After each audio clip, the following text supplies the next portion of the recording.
सिर्फ दो चीजें मनुष्य के भाग्य का निर्माण करती हैं। पहला, स्वभाव। अगर आपके स्वभाव में अच्छाई है और उन्हें तो उसका भाग्य चमकेगा, इसलिए अपने स्वभाव को मधुर और आकर्षित बनाएं। दूसरा, आपकी वाणी।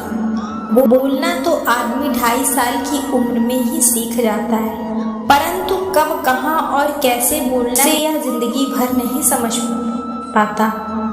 जिससे यह बोलना है कब, कहाँ और कितना बोलना चाहिए, समझ लो उसे सफल होने के लिए कोई नहीं रोक सकता। पिता से बड़ा कोई सलाहकार नहीं, माँ की छाँव से बड़ी कोई दुनिया नहीं, भाई से अच्छा कोई भागीदार नहीं, बहन से बड़ा कोई शुभ चिंतक नहीं। इस मतलबी दुनिया से कोई मतलब ना रखो, और मतलब रखना है तो अपने मतलब से मतलब रखो। दुआएं मांगने से किसका भला होता है, मिलता तो वही है जो हमने बोया होता है। तुम नीचे गिर के तो देखो, कोई नहीं आएगा उठाने, तुम ज्यादा उड़कर तो देखो, सब आएंगे गिराने। एक बात हमेशा याद रखना, अगर शराब की दुकान पर बैठकर दूध पियोगे तो तुम्हें शराबी का ही दर्जा मिलेगा, और किसी मंदिर में बैठकर पानी पियोगे तो तुम्हें पंडित का दर्जा मिलेगा। इसलिए आप किसके साथ उठते बैठते हैं यह बहुत मायने रखता है। अगर कोई आपको नीचा दिखाना चाहता है तो इसका मतलब है कि आप उससे पहले से ही ऊपर हैं। जिंदगी जीने से मिली है, इससे लोग क्या सोचेंगे यह सोचने में बर्बाद मत करो। किसी के बुरे वक्त में उसका हाथ पकड़ो, सहारा दो, उसे हिम्मत दो, क्योंकि बुरा वक्त थोड़े समय में चला जाएगा, लेकिन वह आपकी दुआ जिंदगी भर देता रहेगा। मनुष्य सुबह से शाम तक काम करते हैं, उतना नहीं थकता जितना चिंता और क्रोध के क्षण में थक जाता है। संबंध परमात्मा से अच्छी बना लो तो तुम्हें किसी की जरूरत नहीं पड़ेगी, तुम खुद सबकी जरूरत बन जाओगे। सलाह देने तो हजारों आते हैं, लेकिन जब साथ देने की बारी आती है तो केवल भगवान आते हैं। जीतने के बाद तो सारी दुनिया गले लगाती है, क्योंकि जो आज आपके साथ हैं वह कल आपके खिलाफ हो सकते हैं। बिना मतलब का कोई इज्जत नहीं करेगा, लेकिन खुद को इतना काबिल बनाओ कि लोग बिना मतलब के भी आपका इज्जत करें। भगवान कहते हैं, सोने से पहले तुम सबको माफ कर दिया करो और तुम्हारे जागने से पहले मैं तुम्हें माफ कर दूंगा। भगवान ऑक्सीजन की तरह हैं जिन्हें आप देख नहीं सकते, लेकिन उसके बिना आप रह भी नहीं सकते। कोई और तुम्हारी मदद नहीं कर सकता, अपनी मदद स्वयं करो। आप खुद के सबसे अच्छे मित्र हैं और सबसे बड़े दुश्मन भी। इंसान तब समझदार नहीं होता जब वह बड़ी बड़ी बातें करने लगे, बल्कि समझदार तब होता है जब वह छोटी छोटी बातों को समझने लगे। समय के समय सही थे, इसे कोई याद नहीं रखता, लेकिन आपका समय गलत है यह सब याद रखते हैं। सब दुख दूर होने के बाद ही मन प्रसन्न होगा, यह आपका भ्रम है। मन प्रसन्न रखो, सब दुख दूर हो जाएंगे। यह हकीकत है कि किसी भी व्यक्ति को कोई भी बात बुरी लगे तो दूसरी तरह से सोचो। यदि व्यक्ति महत्वपूर्ण है तो भूल जाओ, और बात महत्वपूर्ण है तो व्यक्ति को भूल जाओ। रिश्तों का संबंध सिर्फ रक्त से नहीं होता, मुसीबत में हाथ थाम लेने से उससे बड़ा कोई रिश्ता नहीं होता। भगवान कहते हैं कि तुम सब कुछ मुझे दे दो, सारा दर्द परेशानी, और बिल्कुल हल्के होकर मुझे याद करो। धीरे धीरे तुम्हारा जीवन बदल जाएगा।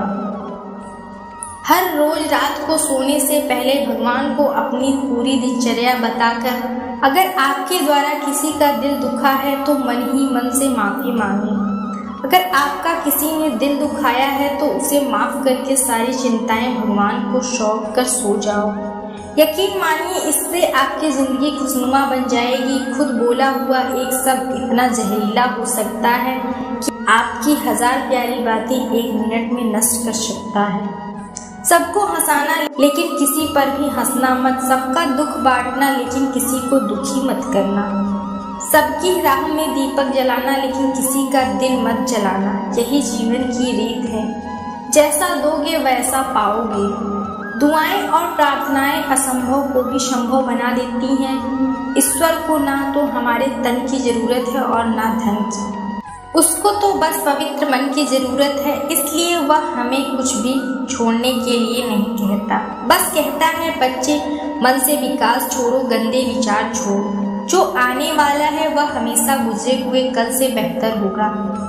यही एक सोच आपके जीवन में कभी निराश नहीं होने देगी। छूट कितना अजीब है, खुद बोलूं तो अच्छा लगता है, दूसरे बोले तो गुस्सा आता है। खुशियाँ चाहे किसी के साथ भी बांट लो, हर गम हमेशा भरोसेमंद इंसान के साथ ही बांटना चाहिए। जीवन में समय चाहे जैसा हो, परिवार के साथ रहो तो सुख बढ़ जाता, दुख हो तो बट जाता है। सच्चा मित्र वही है जो उस समय में भी आपके साथ खड़ा हो जब सारी दुनिया आपके खिलाफ हो। आपके पास जितना भी है उसके लिए बार बार दिल से धन्यवाद, और हर वक्त कहें यकीन मानिए जितना भी है वह जल्दी कई गुना हो जाएगा।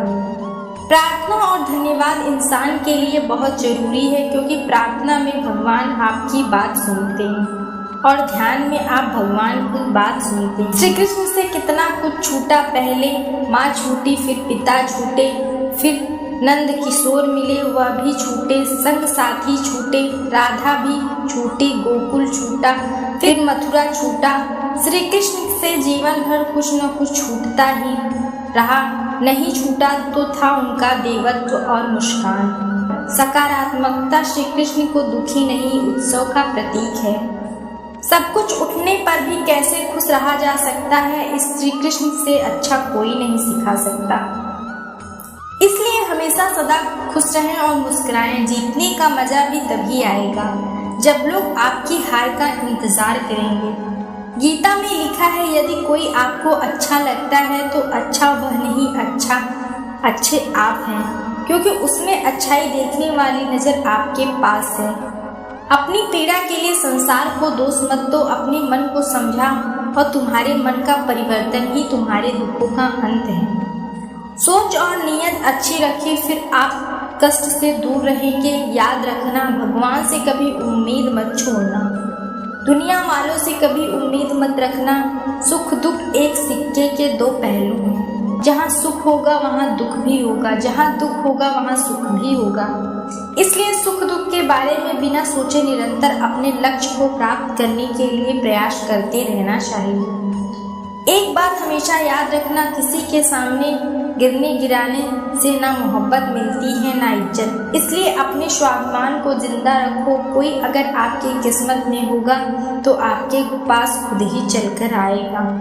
दूसरों को हराने का मौका मत तो खुद को आगे ले जाने की जिद पाल लो। न हार मानने वाली आदत ही एक दिन जीतने की आदत बन जाएगी। उम्मीद है आपको वीडियो पसंद आई होगी, तो वीडियो को लाइक करें और चैनल को सब्सक्राइब करना ना भूलें। मिलते हैं अगले वीडियो में। धन्यवाद।